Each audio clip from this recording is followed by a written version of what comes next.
இப்போ நம்ம பார்க்க போகிறது மெனூஸ். மெனூஸ் ஃபர்ஸ்ட் நம்ம பார்க்க போகிற மெனு ஹோம் மெனு. இந்த ஹோம் மெனுவில் என்னென்ன இருக்குது அப்படின்னு பார்த்தீங்க அப்படின்னா clipboard, slides, font, paragraph, drawing.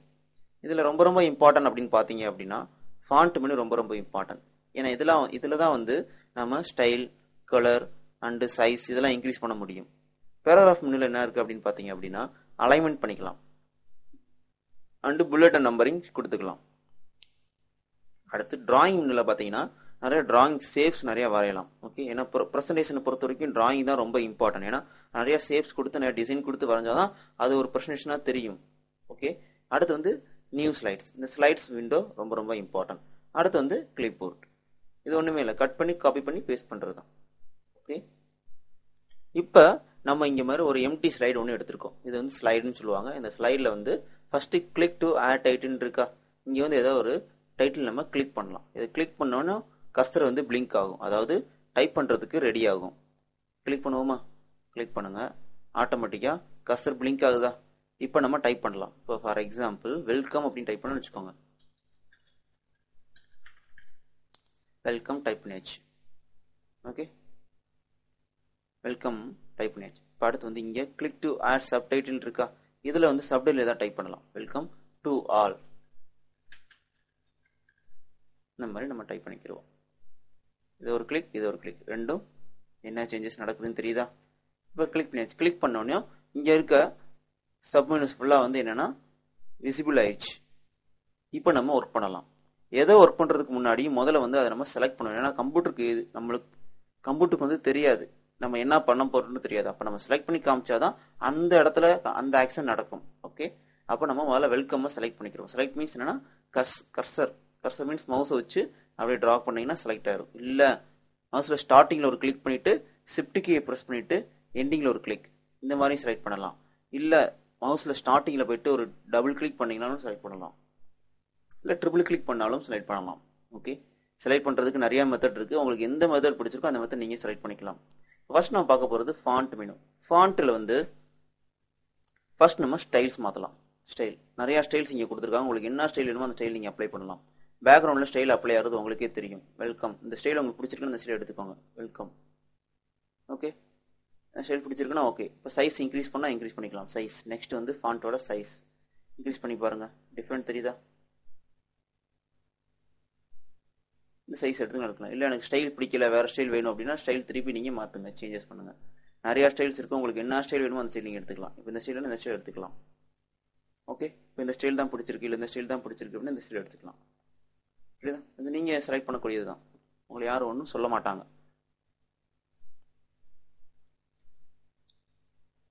இப்போ நம்ம அடுத்து நம்ம பார்க்க போகிறது என்னென்னா போல்டு. போல்டு மீன்ஸ் என்னென்னா லெட்ரு வந்து கொஞ்சம் திக்காக தெரியும். Ctrl+B போல்டு, லெட்ரு வந்து திக்காக தெரியும். தெரியுதா? டிஃப்ரெண்ட் தெரியுதா? சேஞ்சிங் வந்து அந்த வெல்கமில் நடக்குது, நல்லா பாருங்கள். அடுத்து இட்டாலிக் மீன்ஸ் என்ன, கொஞ்சம் சாய்வாக தெரியும் லெட்டர், சாய்வாக தெரியுதா? அடுத்து அண்டர்லைன் மீன்ஸ் என்னன்னா முக்கியமான வரியாக இருந்தால் அண்டர்லைன் பண்ணி காமிக்கலாம். அண்டர்லைன் தெரியுதா? அடுத்து டெக்ஸ்ட் ஷேடோ டெக்ஸ்ட்டுக்கு ஏதாச்சும் நிழல் கொடுக்கலாம். நிழல் மீன்ஸ் என்னன்னா தெரியுதா? நிழல் லைட்டாக தெரியும், நம்ம நிழல் கொடுத்தும் பார்க்கலாம். அடுத்து என்னன்னா ஸ்ட்ரைக் த்ரோ மீன்ஸ் அடிச்சு காமிக்கலாம். அது வந்து என்னன்னா தேவையில்லை அப்படின்னா அடிச்சு காமிக்கலாம். மேக்ஸிமம் ஸ்ட்ரைக் த்ரோ வந்து இந்த ப்ரெசன்டேஷன்லாம் யூஸ் ஆகாது. இந்த மாதிரி ஸ்ட்ரைக் அவுட் பண்ணி காமிக்கலாம். அடுத்து கேரக்டர் ஸ்பேசிங் ஏதாவது கொடுக்கலாம். வெரி டைட் மீன்ஸ் என்னன்னா லெட்டர் வந்து ரொம்ப டைட்டாக இருக்கும், ரொம்ப டைட். நார்மல், இது எதுக்கு அப்படின்னா ஒரு லெட்டருக்கும் இன்னொரு லெட்டருக்கு இடையில ஸ்பேஸ், கேரக்டர் ஸ்பேசிங். அதான் ஒரு கேரக்டருக்கும் இன்னொரு கேரக்டருக்கு இடையில உள்ள ஸ்பேசஸ் வந்து எப்படி இன்க்ரீஸ் டிக்ரீஸ் பண்ணலாம் அப்படின்னு சொல்றாங்க. மேக்ஸிமம் நார்மலே வச்சுக்கலாம். அடுத்து increase font size. Increase font size சொல்லும் போது என்னன்னா Ctrl+Shift+ greater than சிம்பிள். அடுத்து டிக்ரீஸ் ஃபாண்ட் சைஸ் சொல்லும் போது Ctrl+Shift+ less than சிம்பிள். அந்த பிராக்கெட்ல தெரியுதா? அதோட யூசஸும் கீழே போட்டிருப்பாங்க. அப்போ இதை கிளிக் பண்ணும்போது ஆட்டோமேட்டிக்காக ஃபாண்ட் சைஸ் இன்க்ரீஸ் ஆகிட்டே இருக்கும். இது டிக்ரீஸ் பண்ணீங்கன்னா டிக்ரீஸ் ஆகிட்டே இருக்கும். அடுத்து நம்ம பார்க்க போகிறது சேஞ்ச் கேஸ் மீன்ஸ் இப்போ கேப் லெட்டரை சப்போஸ் நம்ம எல்லாமே கேப் லெட்டர் டைப் பண்ணிட்டோம், அடுத்து ஸ்மால் லெட்டர் மாற்றணும், ஸ்மால் லெட்டர் மாற்றிக்கலாம். இல்லை ஸ்மால் லெட்டர் டைப் பண்ணிட்டோம் கேப்லெட்டராக மாற்றினா கேப்லெட்டராக மாற்றிக்கலாம். ஃபார் எக்ஸாம்பிள் இந்த 2 ஆல் இருக்குன்னு வச்சுக்கோங்க. அந்த 2 ஆலை செலக்ட் பண்ணிக்கோங்க.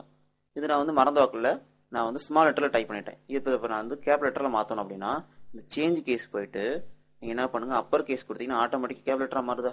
Lower case, sentence case, upper case change நடக்குதா 2 ஆலில்? ஓகே, ஒவ்வொன்றுக்கும் ஒரு ஆக்ஷன் நடக்கும். அப்போ அப்பர் கேஸ் கொடுத்தீங்க அப்படின்னா ஆட்டோமேட்டிக்காக கேப் லெட்டராக வந்துடும். இதுக்கும் நீங்கள் இந்த மாதிரி சைஸஸ் மாற்றிக்கலாம். சைஸ் இன்க்ரீஸ் பண்ணீங்க அப்படின்னா 2 ஆல் சைஸ் இன்க்ரீஸ் பண்ணிக்கோங்க. அடுத்து வந்து ஸ்டைலாக அப்ளை பண்ணிக்கோங்க. ஸ்டைல் உங்களுக்கு என்ன ஸ்டைல் பிடிச்சிருக்கோ அந்த ஸ்டைல் அப்ளை பண்ணுங்க. ஓகே, இந்த மாதிரி நிறைய சின்ன சின்ன சேஞ்சஸ் நம்ம தான் பண்ணணும். இப்போ ஃபைனலாக வந்து நம்ம கலர் கொடுக்க போகிறோம். கலர் மீன்ஸ் என்ன, முதல்ல அதை செலக்ட் பண்ணிக்கிட்டு வெல்கம் செலக்ட் பண்ணிவிட்டு அடுத்து colour, font colour. Okay, font கலரில் போயிட்டு நம்மளுக்கு என்ன கலர் பிடிச்சிருக்கோ அந்த கலர் மேலே நீங்கள் கர்சரை கொண்டு போனீங்கன்னா அதோட ஆக்ஷன்ஸ் வந்து அந்த வெல்கமில் தெரியும். உங்களுக்கு கலர் அப்ளை ஆகிறது பிடிச்சிருக்கு, ஓகே இந்த கலர் எனக்கு பிடிச்சிருக்கு அப்படின்னா நீங்கள் அதை அப்ளை பண்ணிக்கலாம். இப்போ இது உங்களுக்கு இந்த கலர் பிடிச்சிருக்குன்னா நீங்கள் அப்ளை பண்ணிக்கலாம். அதே மாதிரி செலக்ட் பண்ணுங்கள். செலக்ட் பண்ணிவிட்டு இதுக்கும் கலர் சம்திங் கலர்ஸ் அப்ளை பண்ணலாம். 2 ஆலுக்கும் கலர் அப்ளை பண்ணுறீங்க. சேஞ்சஸ் நடக்கிறது தெரியுதா? உங்களுக்கு என்ன கலர் பிடிச்சிருக்கோ அதை நீங்கள் அப்ளை பண்ணுங்கள். சரி, எனக்கு வந்து இந்த கலர் தான் பிடிச்சிருக்கு அப்படின்னு நீங்கள் நினைக்கிறீங்க, ஓகே அந்த கலர் அப்ளை பண்ணிக்கலாம். ஓகே, இந்த மாதிரி கலரும் அப்ளை பண்ணலாம். இப்போ ஃபாண்ட் மேலே என்னென்ன பார்த்தோம் தெரிஞ்சிச்சா? ஃபஸ்ட்டு ஸ்டைல்ஸ் பார்த்தோம், அடுத்து சைஸ் பார்த்தோம், அடுத்து போல்ட், இட்டாலிக், அண்டர்லைன் பார்த்தாச்சு. அடுத்து வந்து டெக்ஸ்ட் ஷேடாக கொடுக்கறது பார்த்தோம், ஸ்ட்ரைக் அவுட் பார்த்தாச்சு. கேரக்டர் ஸ்பேசிங் பார்த்துருக்கோம், சேஞ்ச் கீஸ் அண்டு கலர்.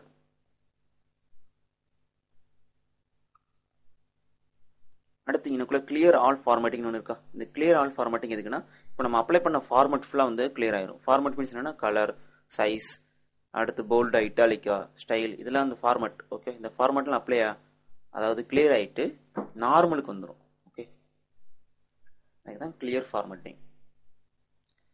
இப்போ அடுத்து நம்ம பார்க்க போகிறது பேராகிராஃப். பேராகிராஃப் பொறுத்துக்கிட்டா அலைன்மெண்ட் வேறு ஒன்றுமே இல்லை. அலைன்மெண்ட் எப்படின்னா இப்போ நம்ம டைப் பண்ணியிருக்கோம்ல, இதை நம்ம முதல்ல செலக்ட் பண்ணிக்கிறோம். செலக்ட் பண்ணிக்கிட்டு பேராகிராஃப் அலைன்மெண்ட் இப்போ வந்து லெஃப்ட் அலைன்மெண்ட்டாக லெஃப்ட்டில் வரும், சென்டர்னா சென்டரில் வச்சுக்கலாம், ரைட்னா ரைட் அலைன்மெண்ட். 2 ஆல் வந்து சேஞ்ச் ஆகுது தெரியுதா?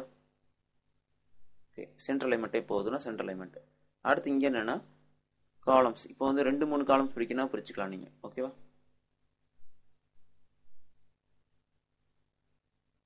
அடுத்து இங்கே வந்து decrease list level, decrease list level, increase list level தெரியுதா? குறைஞ்சிட்டே போகுது, இது இன்க்ரீஸ் ஆகிட்டே வரும். புரியுதா? அடுத்து வந்து என்னென்னா புல்லட்ஸ். புல்லட்ஸ் மீன்ஸ் என்னென்னா ஏதாவது சம்திங் புல்லட்ஸ் கொடுத்துக்கலாம் நீங்கள். அந்த 2 ஆலில் புல்லட்ஸ் அப்ளை ஆகிறது தெரியுதா? சைடில் புல்லட்ஸ் அப்ளை ஆகும். இந்த மாதிரி வந்து புல்லட்ஸ் நீங்கள் அப்ளை பண்ணிக்கலாம். இல்லை இந்த புல்லட்ஸ் எது எனக்கு பிடிக்கல வேறு ஏதாச்சும் வேணும் அப்படின்னா என்ன பண்ணலாம்,